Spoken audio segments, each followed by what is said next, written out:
الحمدللہ آج کے اس پروگرام کا عنوان ہے آل ابراہیم 10واں حصہ۔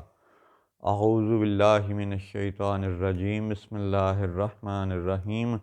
الصلاۃ والسلام علیک یا سیدی یا رسول اللہ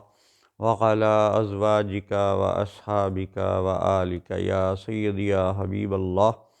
الحمدللہ لاہور شہر میں آج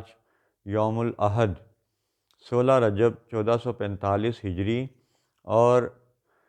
شمسی کیلنڈر کے مطابق بروز اتوار 28 جنوری 2024 عیسوی ہے۔ آل اور ذریت کے فرق کو سمجھنے کے لیے پچھلے پروگرام قرآن پاک کی آیات کے حوالے سے پیش کیے گئے، تو آج بھی آل اور ذریت کے فرق کو مزید سمجھنے کے لیے چند اہم نکات کا پھر سے جائزہ لیتے ہیں کہ حضور صلی اللہ علیہ وسلم کے جو صاحبزادے، جو شہزادے پیدا ہوئے وہ کم سنی میں ہی وفات پا گئے تھے، لیکن چونکہ ہر بچہ فطرت سلیم پر پیدا ہوتا ہے، ہر بچہ مسلمان پیدا ہوتا ہے، تو اس لیے ہمارا یہ ایمان ہے کہ حضور کے صاحبزادے بھی مسلمان ہیں اور وہ اپنی بلوغت کی عمر تک نہ پہنچے تھے۔ یہ بات اس لیے عرض کی گئی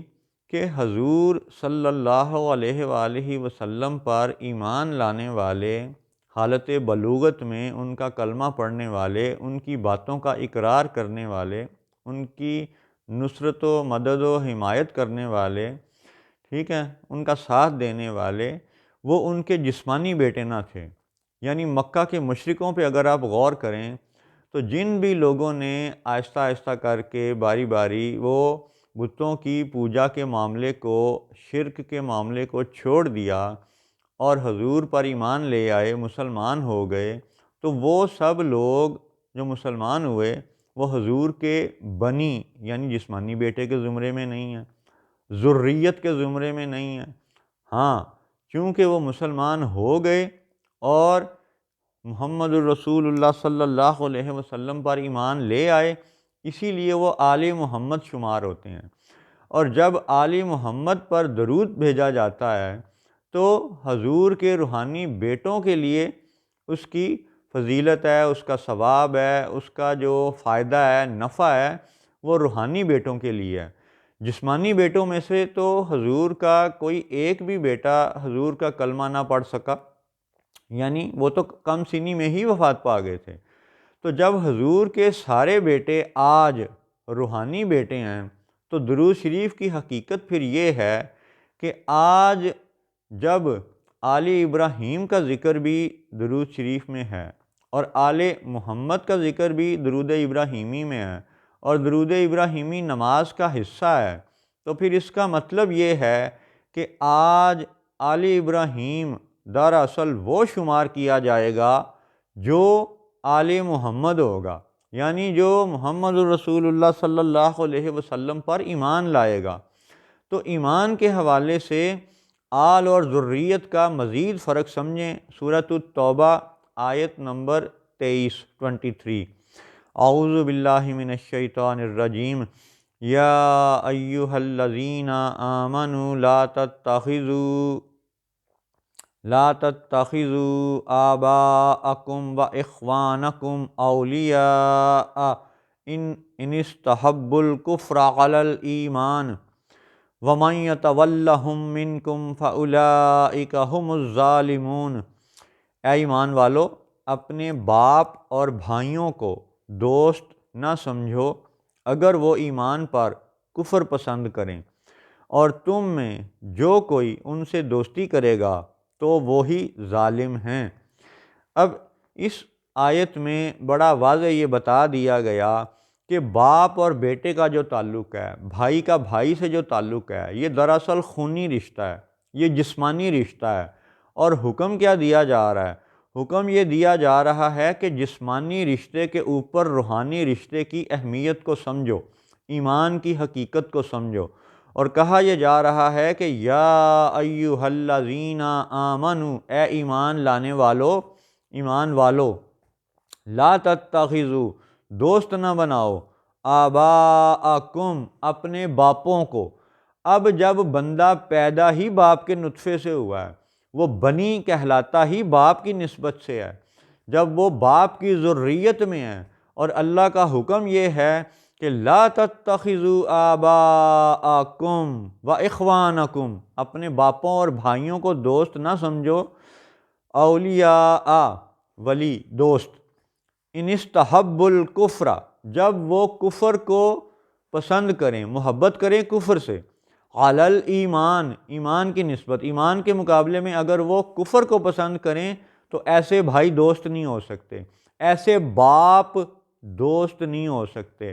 لہٰذا بنی اور ذریت کے مقابلے میں آل محمد کا فرق اب ہمارے بچوں کو انشاءاللہ مزید سمجھ آ چکا ہوگا۔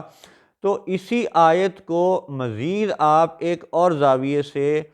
ملتے جلتے عنوان پر سمجھنے کے لیے سورۃ البقرہ کی آیت نمبر 140 پر آ جائیں۔ وہاں پہ بڑا کمال مضمون ہے۔ اعوذ باللہ من الشیطان الرجیم ام تقولون ان ابراہیم و اسماعیل و اسحاق و یعقوب والاسباط کانوا ھودا او نصارا قل اانتم اعلم ام اللہ ومن اظلم ممن کتم شہادۃ عنده من اللہ وما اللہ بغافل عما تعملون، بلکہ تم یوں کہتے ہو کہ ابراہیم اور اسماعیل اور اسحاق اور یعقوب اور ان کے بیٹے یہودی یا نصرانی تھے۔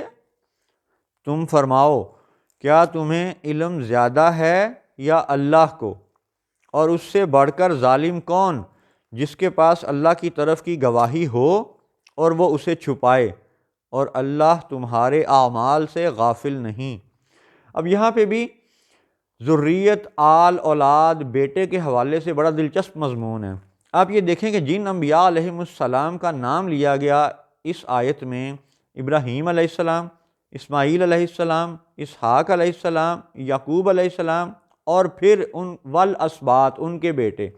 اور آگے کہا گیا کانوا ھودا او نصارا، پھر فرمایا گیا قل اانتم اعلم ام اللہ،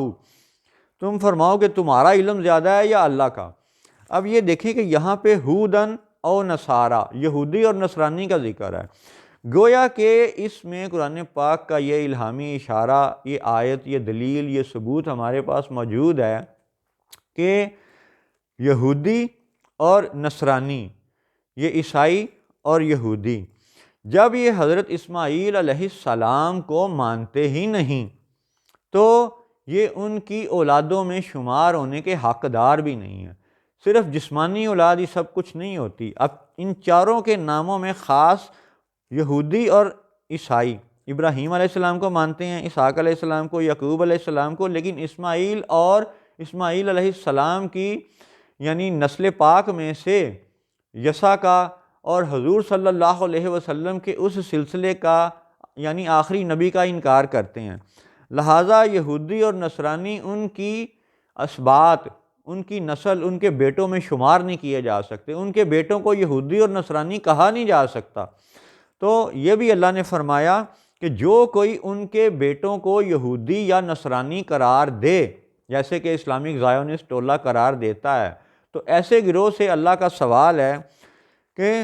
نبی پاک صلی اللہ علیہ وسلم کے زبان اقدس سے یہ کہلوایا گیا کہ کل، آپ کہہ دیجئے، اانتم اعلم ام اللہ، کہ کیا تمہارا علم زیادہ ہے یا اللہ کا؟ گویا کہ ایسا اسلامک زائونسٹ ٹولہ جو آل ابراہیم کو درود ابراہیمی کی نسبت سے صرف یہودیوں پر منطبق ہونے کی بات کرتا ہے یا ان کو شامل کرتا ہے، ٹھیک ہے، تو اس کا مطلب ہے کہ ایسا زائونسٹ ٹولہ اپنے علم کو معاذ اللہ کے علم سے زیادہ بڑھا چڑھا کے بیان کرتا ہے۔ تو کیا یہ شرک سے بدتر نچلے درجے کی خباثت نہیں ہے؟ فرمایا گیا قل اانتم اعلم ام اللہ، اتنے حصے میں آپ غور کر لیں اور پھر آپ خود ہی اندازہ کریں کہ آج قرآن پاک سے بے وفائی کا سلسلہ کس طرح جو ہے نا وہ مکہ کے حاکموں سمیت باقی سب دنیا کے مسلمان حاکموں کے سر پہ اس کا خمار چڑھا ہوا ہے۔ ان کے خمار کو توڑنے کے لیے اور ان کو یہ بتانے کے لیے کہ آج جو تم آل سعود مکہ کے حاکم ہو تو جو تمہارے آباء و اجداد نے کیا، اس حوالے سے سورۃ التوبہ کی آیت نمبر 23 میں یہ فرمایا گیا ہے کہ یا ایھا الذین آمنوا لا تتخذوا آباءکم واخوانکم اولیاء ان استحبوا الکفر علی الایمان، یعنی اے آج کے موجودہ آل سعود، اگر تمہارے بھائی، اگر تمہارے باپ پچھلی نسل میں، پچھلے 100 سال میں اگر وہ کافروں کے ساتھ معاہدے کر چکے تھے تو ابھی بھی آج تمہارا یہ اختیار موجود ہے، تمہارے پاس بندوق ہے، تمہارے پاس قلم ہے، تمہارے پاس ترازو ہے،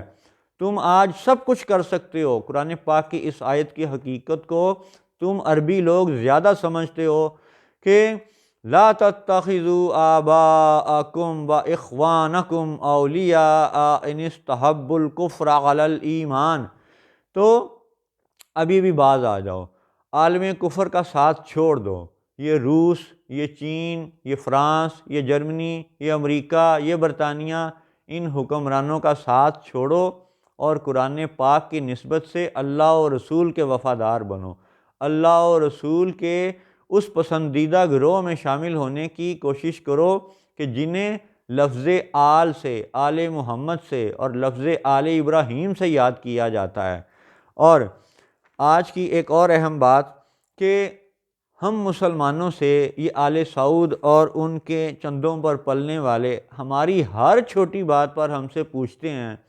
کہ جی صحابہ کے عمل سے ثابت کرو۔ ایک تو یہ ان کے دماغوں میں بڑا خبط گھسا ہوا ہے کہ ہر بات پہ صحابہ کے عمل سے ثابت کرو، حضور کے عمل سے ثابت کرو۔